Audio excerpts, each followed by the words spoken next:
পবিত্র রমজান মাস উপলক্ষে Dubai police এবং ইউই ফুড ব্যাংক যৌথ উদ্যোগে দুবাইয়ের আল-কোচ শিল্পাঞ্চলে প্রবাসী শ্রমিকদের মাঝে হাজার হাজার ইফতার বিতরণ কার্যক্রম শুরু করেছে। এই মানবিক উদ্যোগটির মূল লক্ষ্য হল রমজানের পবিত্রতা ও মহিমায় নিজ দেশ থেকে দূরে থাকা প্রবাসী শ্রমিকদের পাশে দাঁড়িয়ে তাদের মাঝে আনন্দ ছড়িয়ে দেওয়া এবং সামাজিক দায়বদ্ধতা ও সংহতির বার্তা পৌঁছে দেওয়া। এই কর্মসূচির আওতায় প্রতিদিন 1000 থেকে 3000 পর্যন্ত ইফতারের খাবার শ্রমিকদের হাতে তুলে দেওয়া হচ্ছে।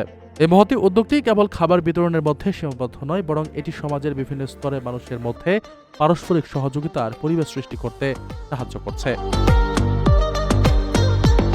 দুবাই পুলিশের জেনারেল ডিপার্টমেন্ট অফ হিউম্যান রাইটসের উচ্চ পদস্থ কর্মকর্তাদের উপস্থিতিতে এই কার্যক্রম পরিচালিত হচ্ছে, যা রমজানের দানশীলতা ও স্বেচ্ছাসেবকমূলক কাজের মূল চেতনার প্রতিফলন। কর্তৃপক্ষ জানিয়েছে, ভিনদেশী এই কর্মবীরদের শ্রম ও ত্যাগের প্রতি কৃতজ্ঞতা জানাতেই তাদের এই বিশেষ আয়োজন। দুবাই পুলিশ স্পষ্টভাবে জানিয়েছে যে আইনশৃঙ্খলা রক্ষার পাশাপাশি সামাজিক কল্যাণমূলক কাজে অংশগ্রহণ করা তাদের একটি নিয়মিত প্রতিশ্রুতি।